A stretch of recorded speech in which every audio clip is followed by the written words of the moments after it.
আচ্ছা শোনো না, বলছি ওই যে ওই পাহাড়ের ওই পাশে মানে যে দিকটা থেকে সূর্য ওঠে ওই পাশটায় কি আছে গো?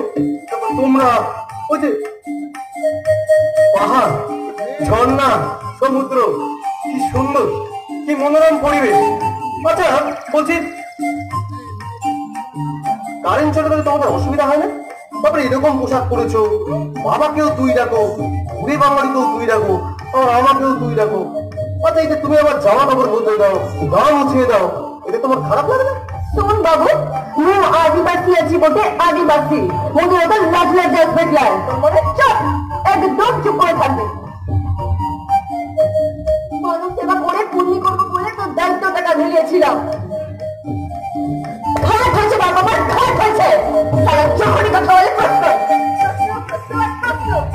ওটা করলে কি করে, ওটা হলো কি করে, ওটা আসলো কি করে, এই ঝর্ণার জল খেয়ে গেলে পেট খারাপ হয় না, এই ছেলেরা সব খালি গায়ে কেন ঘোরে।